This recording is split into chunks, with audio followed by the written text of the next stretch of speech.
Hey there everyone, hope you're having a good day today. Before we start this video, I just wanted to invite everyone to check out our new YouTube channel.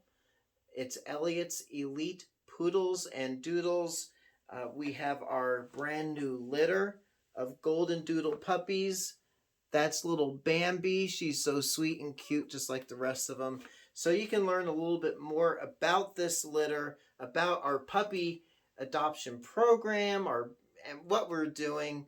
We're so jam-packed with stuff that we do. So check it out. I'll provide a link at the end of this video so you can easily get there.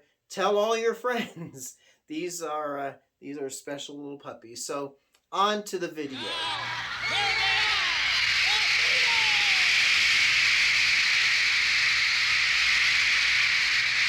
All right, well, hope everyone is having a good day today. And as you can see, things have been busy around here. Sorry, understandably, I've not been able to provide a lot of new content here on the old Beatles channel, Collecting Beatles 101, as I'd like to. But here we go. So today we are talking about roll up for the magical mystery tour. Step right this way. The album, not the movie, although I would like to watch that and do a little review on that at some point, if I can bear to plod myself through it. This album, pretty interesting when you think about it. So this was a product of Capitol Records. It was released here in the States, according to the Beatles Bible site, on November 27th, 1967. As you see it, this was released. The songs from the film, TV film, were released on a double EP set in Britain on December 8th, 1967.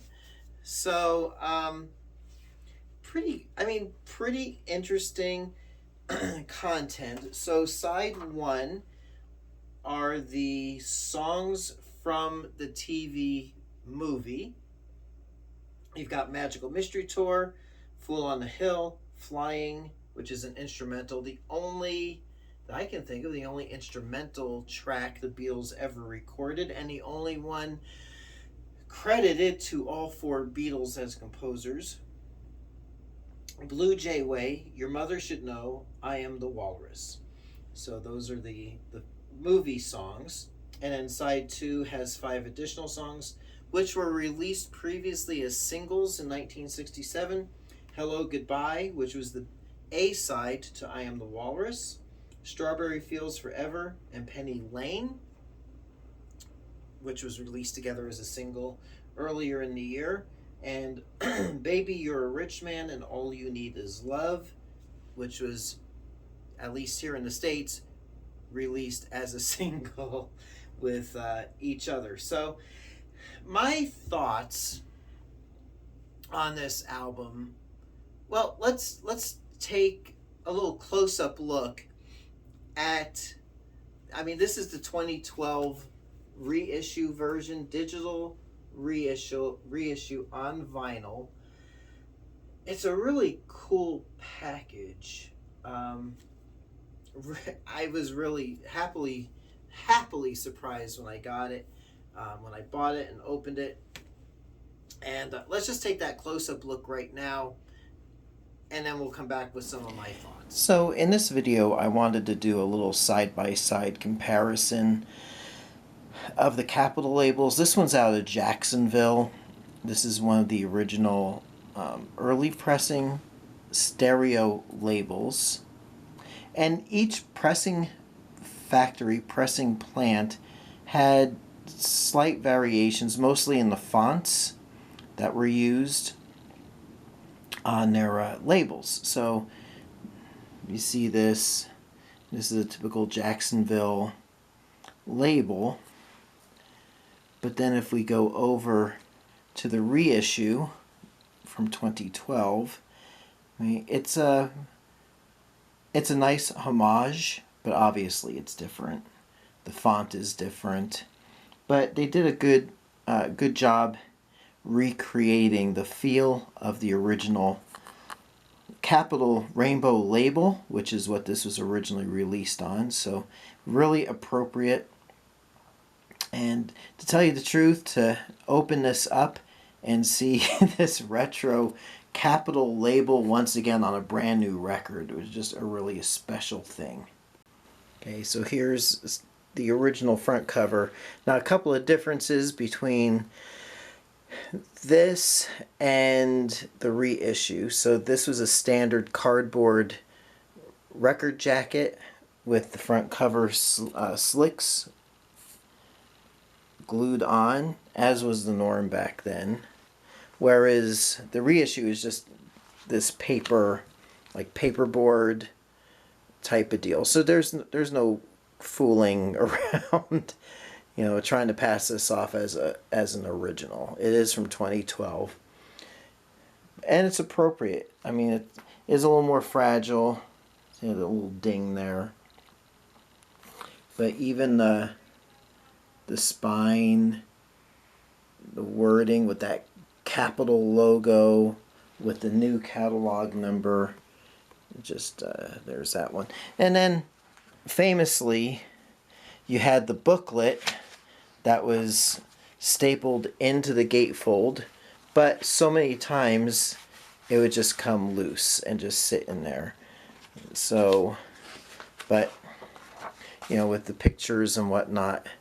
Now, for the reissue, it came with the booklet, but the booklet, instead of trying to staple it or attach it inside, there's the jacket is like a 2-record jacket, so it goes in there, slides in there.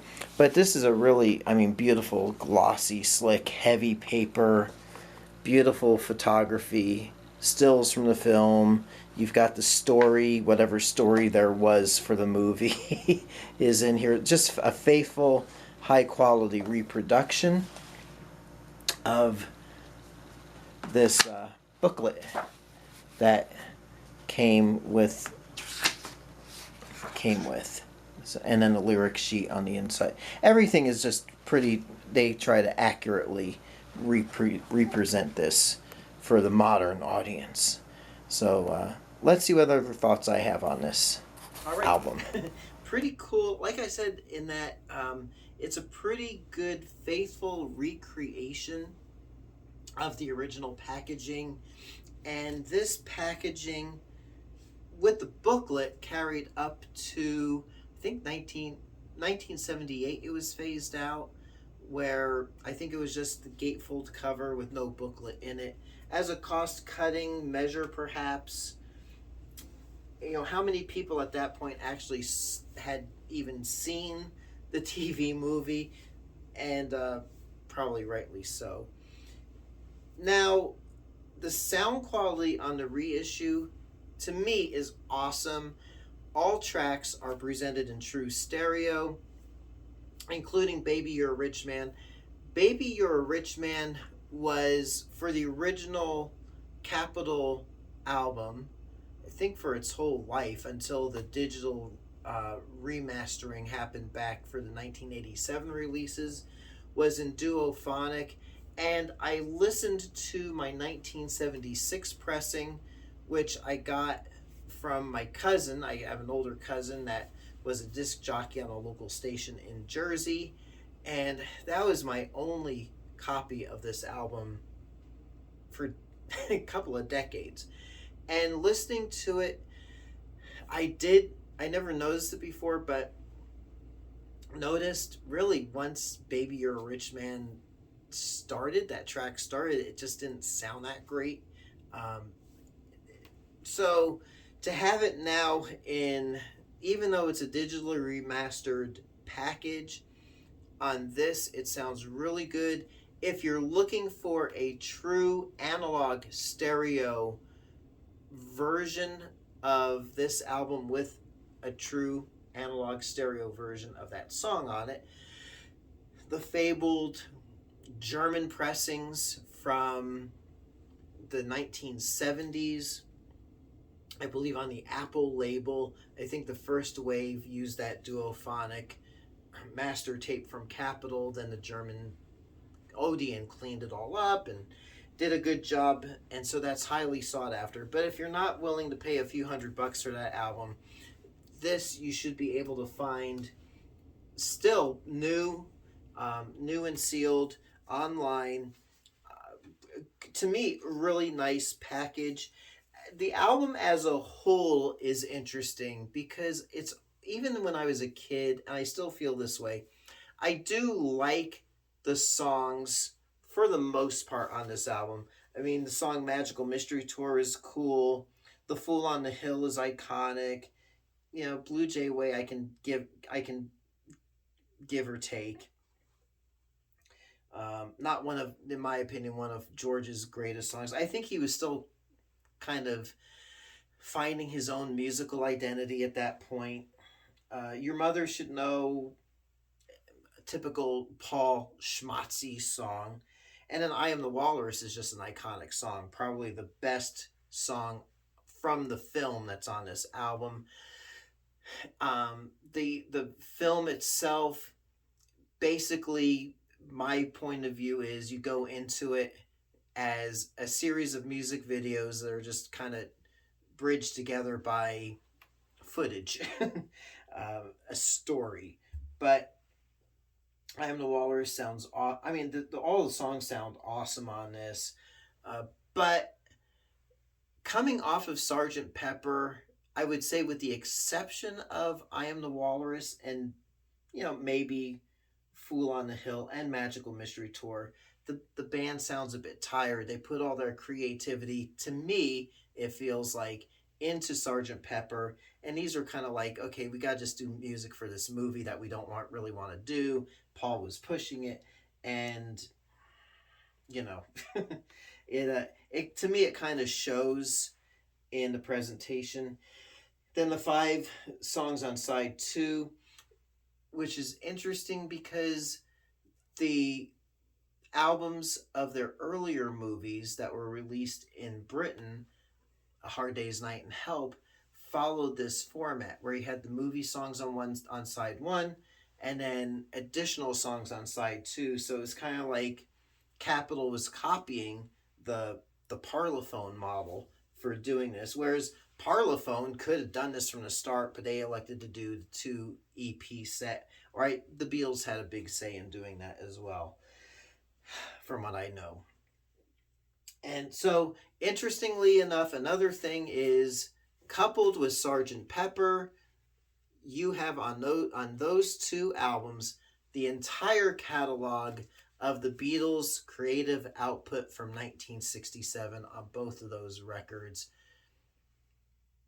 which is interesting. You think of earlier years, you had stuff that was released between singles, EPs, and albums in England, that you didn't have everything on like several albums for that whole year. You had to go and buy different formats to get all the different songs. So between Magical Mystery Tour and Sgt. Pepper, you had everything, all the songs the Beatles had released in the year 1967, which is pretty cool. So, is there anything else I had in mind on that? I don't think so. Cool album. It's cool to pull out and listen to from time to time. I'm not a huge fan of the album. Never have been, but it is pretty neat. It's, to me, for the most part, especially when you talk about side 1 and even 1 or 2 of the side 2 songs, like Baby You're a Rich Man, to me, it's just, they're phoning it in. It's their kind of like, yeah, we didn't want to do that on Sgt. Pepper, so we just left it over for this album over here. Or they just felt obligated to do this album and provide this music. So I don't think it was their best shot, but there are some gems on this album. So there you go. Oh, one other thing with that. It was released in 1967 here in the United States. Demand for it in Britain was so great. People were buying import copies of it just to have it in their collection in Britain, that think it was like 76 or 77, Parlophone issued their own version of the album. I shouldn't say their own version, but they issued this album in England using the Capitol master tapes. So if you're thinking, well, I can get a British copy, it'll sound much better. No, they didn't even take their original master tapes from England and compile the album in England, which would probably sound fantastic. But they took they made a copy of their master tapes, sent it to the United States. Capitol used those copies, made copies of that, and sent it back to England so Parlophone could do their own version of it. So you're talking like third generation copies of those songs in England. So anyway, I just realized that. So anyway, we will see you next time. Happy collecting. I'll catch you on the flip side. Thanks so much for watching. We'll see you soon with another video.